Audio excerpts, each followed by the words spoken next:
오늘 저희에게 주시는 하나님의 말씀은 신약 성경 요한복음 14장 14절 한 절 말씀입니다. 요한복음 14장 14절 한 절 말씀입니다. 제가 가진 성경으로 신약 172페이지에 있습니다.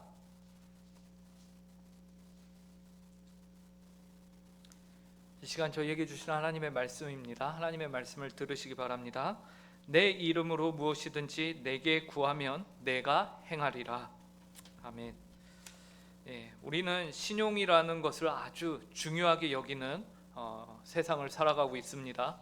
신용을 쌓기까지는 오랜 시간과 노력이 걸리지만 그것을 허무는 잃는 것은 단 한순간이라는 것을 우리는 너무나도 잘 알고 있습니다. 그렇기 때문에 우리는 어떤 일이나 어떤 사람을 다른 누군가에게 소개시켜 줄 때에 굉장히 신중해지기 마련입니다. 왜 그렇습니까? 어떤 사람이나 어떤 일을 소개한다는 것은 곧 자신의 신용을 걸고 그것을 소개해 주는 것이기 때문에 그렇습니다. 자신의 이름의 가치로 그 일에 보증을 서는 것이지요. 그래서 자신이 누군가를 어떤 곳에 소개시켜 준다고 할 때에 그것은 곧 그 사람이 나의 이름을 가지고서 그곳에 나 대신 가는 것과 동일할 것입니다. 그런데 기껏 어떤 사람을 소개시켜 주었는데 그 사람이 그곳에서 일을 엉망으로 한다. 그러면은 그 사람이 욕을 먹는 것은 당연하고 또 누가 욕을 먹게 될까요? 그 사람을 소개시켜 준 내 자신이 욕을 먹게 되는 것이죠. 그리고 이런 경우 소개를 시켜줬던 그 사람에게 다시 누군가가 와서 또 그에게 동일한 부탁을 할 가능성이 있을까요? 웬만해서는 그렇게 부탁하기가 쉽지 않을 것입니다. 왜 그렇죠? 이미 그 사람의 이름에는 신뢰가 깎였기 때문에 그렇습니다. 반면 누군가에게 어떤 사람을 소개를 받았는데 그 사람이 굉장히 일을 잘하고 와 정말 이 사람을 소개받기를 잘했다라고 느낄 정도라면은 그런 경우라면은 완전히 반대의 상황이 되는 것이죠. 그래서 그런 경우면 다시 그 사람에게 또 누군가를 소개받고자 하는 그런 상황이 온다면은 또 가서 부탁을 할 것입니다. 우리가 이러한 상황인데 누군가를 소개시켜 주십시오 라면서 말할 것이에요. 왜냐하면 지난번 일로 이미 그 안에는 신뢰가 쌓였기 때문에 그렇습니다. 저 사람이 소개를 시켜준다면은 틀림이 없다라는 생각이 그 안에 자리를 잡게 되는 것이죠. 저도 이런 경험을 해봤습니다. 저희 동기 중에 한 명과 제가 아는 여자 동생을 이제 소개팅을 맺어줬는데요. 그런데 그 동기가 소개팅 장소에서 굉장히 유쾌한 친구거든요. 근데 소개팅 장소에서 신학 얘기만 했다고 합니다. 자매는 전혀 상관도 없고 관심도 없는 신학 얘기. 그 저희끼리 있어도 절대 하지 않는 그런 신학 얘기를 소개팅 나가서 계속해서 시작부터 끝까지 쭉 했다고 합니다. 그래 어떻게 됐을까요? 당연히 그 소개팅은 전문 용어로 나가리 됐습니다. 그래서 제가 소개시켜준 그 동기로 인해 저의 신용이 어떻게 됐을까요? 굉장히 많이 깎였어요. 그 여동생에게. 제가 다시는 그 여동생에게 소개팅을 주선을 할 수 있을까요? 없을까요? 관계는 좋습니다. 지금도 만나고 연락해요. 하지만 소개팅은 한 번도 그 이후로 제가 이렇게 그 여자친구 여동생에게 해본 적이 없습니다. 이처럼 한 사람의 이름에 신용을 가진다는 것은 참으로 중요합니다. 그런데 여러분, 우리가 이 세상을 살면서 가장 신뢰할 만한 이름이 누구의 이름인지 아십니까? 너무나도 답이 정해져 있는 질문이죠. 다들 눈치를 채셨을 텐데 바로 예수 그리스도, 그 이름이 우리가 이 세상을 살면서 가장 신뢰할 수 있는 이름입니다. 그렇기 때문에 오늘 우리가 읽은 요한복음 14장 14절에서는 바로 예수님 그분 자신의 이름으로 구하라, 너희는 기도할 때 내 이름으로 구하라 라고 예수님께서 말씀하고 계신 거예요. 그때 그분께서 직접 그 기도에 응답을 하시겠다라고 말씀을 해주고 계십니다. 오늘 본문 14절을 저희가 한 목소리로 함께 읽도록 하겠습니다. 함께 읽겠습니다. 시작. 내 이름으로 무엇이든지 내게 구하면 내가 행하리라. 예수 그리스도의 이름으로 바로 우리가 이 세상을 살면서 모든 문제에 대하여 기도할 때에 붙잡아야 하는 이름이 바로 이 예수 그리스도의 이름입니다. 그 이름이 세상에서 우리가 가장 신뢰할 수 있는 이름이며 또한 유일하게 우리가 붙잡을 수 있는 이름이다 라는 것을 우리는 잊지 말아야 합니다. 이처럼 예수님께서는 우리에게 그분의 이름으로 기도할 것을 요구하셨어요. 그렇다면 그 이름으로 기도하는 것, 간구하는 것의 참 의미는 무엇일까요?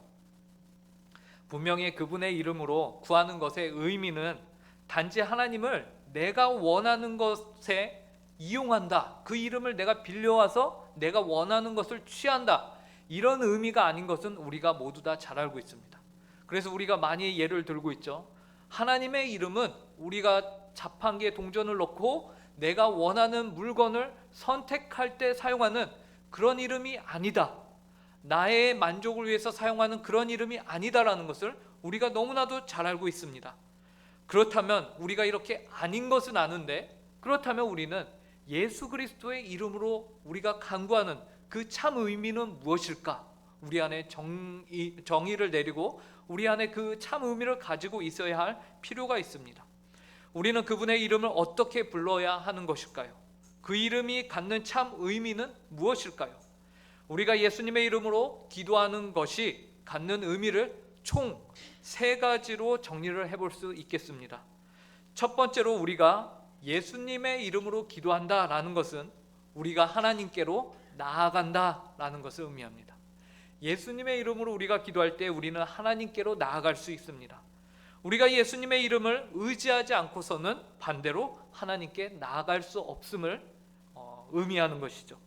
예수님께서 요한복음 14장 6절에서 다음과 같이 말씀하셨습니다. 이 말씀 함께 읽겠습니다. 시작. 예수께서 이르시되 내가 곧 길이요 진리요 생명이니 나로 말미암지 않고는 아버지께로 올 자가 없느니라. 인류가 거룩하신 하나님께로 다가갈 수 있는 유일한 방법은 그의 아들 예수 그리스도를 통해서 우리가 하나님께 나아갈 수 있습니다. 이 방법 외에는 없다고 예수님이 직접 말씀하셨어요. 예수 그리스도만이 오직 유일한 참 길이요 진리요 생명이 되십니다. 그렇기 때문에 우리는 기도할 때에 예수 그리스도를 의지하여서 기도해야 한다라고 말씀하십니다. 그리고 이렇게 우리가 하나님께 나아간다는 것은 우리가 하나님과 어떠한 존재였음을 알려주는데요, 그것은 우리가 하나님께 나아간다, 이 말은 그 전에 우리가 하나님과 떨어져 있었다, 분리되어 있었다, 하나님과 나 사이에 거리가 있었다라는 것을 의미하는 것이죠. 하나님과 우리 사이에 거리가 있었어요. 간격이 있기 때문에 우리가 하나님께 나아가는 것이죠. 만약 우리가 하나님과 동행하고 하나님과 함께 거하였다면 예수님이 필요가 없게 되는 것이죠. 하지만 성경은 우리가 하나님께 나아가야 한다는 사실을 말하며 예수 그리스도가 이 땅 가운데 그 일을 위하여 오셨다라는 것을 기록하고 있습니다. 그러므로 우리에게는 하나님께 나아갈 수 있는 길이 필요한데 그 길이 바로 예수 그리스도다라는 것이죠. 하나님과 간격이 있는 상태는 곧 우리가 하나님의 거룩함에 참여하지 못한다라는 것을 의미해요. 비참한 존재였다라는 것을 의미합니다. 세상은 말합니다. 사람은 존귀한 존재야, 사람에게 무한한 가능성이 있고 사람은 아름다운 존재야 라고 말하죠. 하지만 성경은 인류의 그 시작점을, 그 상태를 무엇으로 보고 있냐면 비참함으로 보고 있어요. 생명이 되시는 하나님으로부터 떨어져 있는 존재, 그래서 그 존재에게 다가가야 하는 존재로 보고 있다라는 것입니다. 그 비참함에서 우리는 시작한다라는 사실을 성경은 우리에게 알려주고 있어요. 하지만 예수 그리스도의 이름을 부름으로써 우리는 비록 비참한 존재였지만 하나님께 이제 나아갈 수 있는 길이 생긴 것입니다. 이것은 예수님께서 성경이 그리고 하나님이 요구하는 그 모든 의로움의 기준을 채우시고 충족시키고 만족시키셨기 때문에 우리가 이제는 그 의로움을 받아서 하나님께로 나아갈 수 있다. 예수님이 우리로 하여금 하나님께 나아갈 수 있는 길을 여셨다, 그 문을 여셨다라는 것을 의미하는 것입니다. 이것이 예수님의 이름으로 우리가 기도하는 첫 번째 의미인 것이요, 예수님의 이름으로 우리는 하나님께 나아가는 것입니다. 오늘 이 자리에 계신 모든 성도님들이 예수 그리스도의 이름으로 기도함으로 하나님께 나아가는 귀한 복을 누리시길 간절히 바랍니다. 두 번째 의미는 하나님의 성품과 그 뜻에 일치하는 것을 의미합니다. 우리가 예수님의 이름으로 기도한다는 것은요, 단지 우리가 말로만 예수님 찾고 끝나는 것이 아님을 기억해야 합니다. 우리가 예수님의 이름으로 기도한다는 것은 말만이 아닌 우리의 생각, 우리의 사고, 그리고 우리의 마음과 우리의 태도, 우리의 전인격이 그 기도에 합당한 모습으로 하나님의 생각과 하나님의 마음과 뜻에, 그리고 하나님의 성품에 일치해 간다라는 것을 우리에게 의미하는 것이, 우리는 예수님의 이름으로 기도하면서 우리 자신을 하나님의 말씀에 계속해서 일치시켜 가는 것입니다. 일치시켜 가는 것이, 그것을 우리는 성화라고 표현을 하죠. 우리는 예수님의 이름을 부름으로 인해 하나님께 나아갈 수 있는 길이 열렸다면, 그 다음에 우리는 계속해서 예수님의 이름을 부르면서 기도함으로 하나님의 성품과 뜻에 참여하게 되는 것이, 그전에는 하나님의 성품과 뜻이 우리와 상관없는 일이었는데 이제는 그 성품을 담고 그 뜻에 우리의 힘을 다하여서 우리가 가진 모든 것을 하나님께 바쳐 그 일에 순종하는 것, 그러한 삶을 우리가 살아가게 된다라는 것이, 여러분, 고대 사회에서는 한 사람의 이름이 곧 그 사람의 인격 전체를 대변했습니다. 그리하여 그 사람의 이름이 갖는 의미가 실로 대단했어요. 그렇기 때문에 하나님께서는 아브라함을 아브라함으로 계명하셨고 사레를 사라로 바꾸셨죠. 하나님은 야곱을 이스라엘로 바꾸셨어요. 왜요? 그들이 하나님의 선택을 받은 백성으로서 앞으로 어떠한 존재로 살아가야 할지 그 정체성을 이름에 심어주신 것입니다. 그러므로 우리가 하나님의 백성으로서 앞으로 그의 부르심에 합당하게 살아간다라는 것을 우리에게 보여주는 것입니다.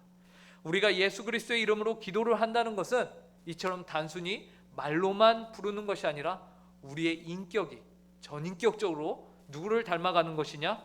하나님의 뜻과 하나님의 성품에 우리가 참여하게 된다라는 것이, 참여하게 된다.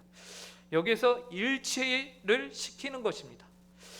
그런데 몇몇 분들이 이제 일치를 한다고 우리가 그 뜻에 하면은 부담감을 가질 수가 있습니다.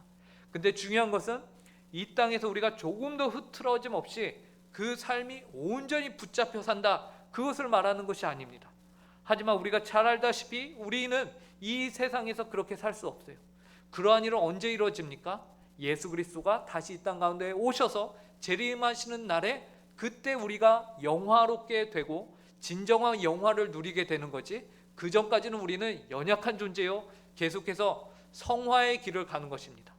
성화의 길을 가고 있지 우리가 결코 영화의 길을 우리의 삶 가운데로 가져올 수는 없는 것이, 근데 중요한 것이 있어요. 그것이 무엇이죠?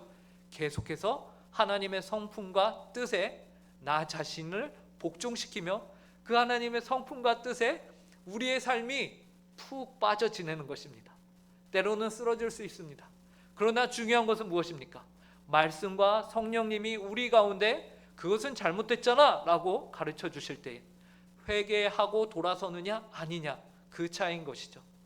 우리는 연약합니다. 그것을 인정하고 우리는 그렇기 때문에 더 예수 그리스도의 이름을 의지하여서 우리가 기도하고 하나님의 뜻과 성품에 참여하는 것이, 그러므로 이 땅에서 우리의 소명은 무엇입니까? 우리의 기도는 하나님을 닮아가는 과정이지 결과가 아님을 우리는 깨달아야 합니다. 그래서 예수님의 이름으로 기도하면서 우리의 생각과 우리의 주장과 우리의 아집과 우리의 고집들이 조금씩 깎여가고 바뀌어가고 수정되어 가는 것을 우리가 보게 되는 것이죠. 중요한 것은 계속해서 우리가 조금씩 바뀌어가고 있는가? 라는 것이에요. 이전보다 우리가 후퇴하고 있진 않은가? 우리가 그냥 머물러 있진 않은가? 그것이 아니라 우리가 바뀌어가고 있는가? 우리가 조금씩 더 나아지고 있는가? 그것이 보이지 않을 수도 있습니다. 그래서 답답해 보일 수도 있어요. 나의 사랑하는 가족이 좀 바뀌었으면 좋겠는데 안 바뀌는 것 같아 지칠 때도 있습니다. 하지만 우리가 계속해서 그 길을 가며 예수 그리스도의 이름으로 기도해야 한다라는 것이죠. 기도하면서 우리의 뜻이 계속해서 하나님 쪽으로 한 발자국씩 한 발자국씩 움직이는 것이. 예전에 담임 목사님이 한 예로 들어주신 것이 있죠.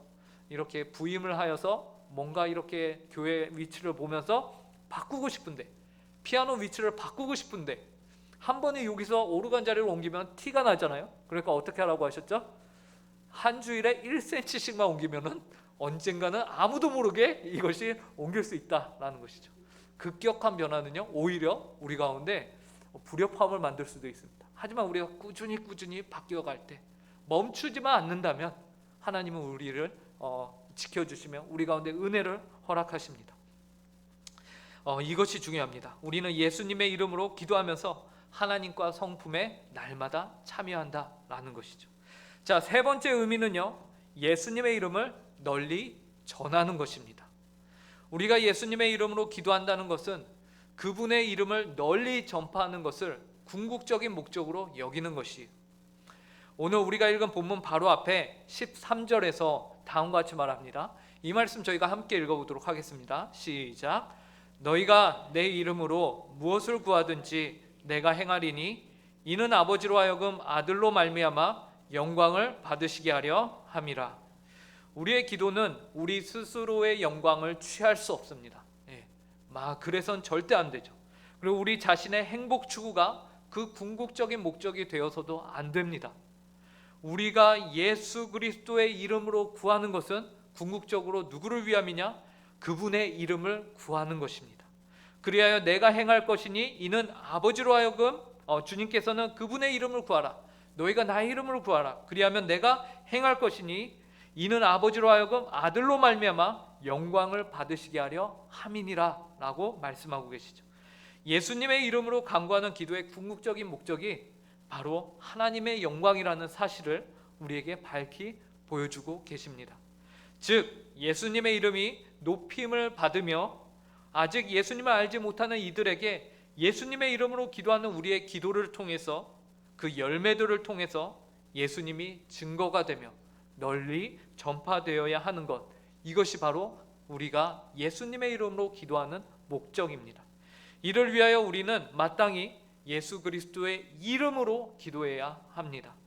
그리고 예수님의 이름이 널리 선포되어지는 것은 것의 목적은 바로 그것을 통해서 이 땅에 예수님이 오신 그 이유를 이루는 것이죠. 그것은 무엇입니까? 바로 영혼 구원입니다. 영혼 구원. 아직 주님을 알지 못한 영혼들, 잃어버린 자들을 주님이 찾기 위해 이 땅에 오셨습니다. 그러므로 이것을 다른 말로 하나님 나라의 확장이라고 우리가 말할 수 있을 것이에요. 그래서 우리는 예수님의 이름이 아직 주님을 알지 못하는 이들에게 계속해서 증거되며 선포되어지기를 위해서 쉬지 않고 기도해야 합니다. 그래야 궁극적으로 모든 민족과 백성과 나라 가운데서, 열방 가운데서 하나님의 이름이, 예수 그리스도의 이름이 높임을 받는 그 일에 우리가 힘써야 한다라는 것이죠. 이처럼 우리는 예수 그리스도의 이름으로 기도한다라는 것은 무엇인가에 대해서 세 가지로 살펴봤습니다. 첫째, 예수님의 이름으로 하나님께 나아가는 것이다. 그리고 두 번째, 하나님의 성품과 뜻에 참여하는 것이다. 그리고 세 번째, 예수님의 이름을 널리 전하는 것이다. 우리가 이렇게 살펴보았습니다. 그래서 하나님만이 우리의 기도 가운데 홀로 영광을 받으시며 그 일에 저희가 참여해서 그런 복된 은혜에 참여하는 저희 모든 성도들이 되기를 간절히 바랍니다. 함께 기도하겠습니다.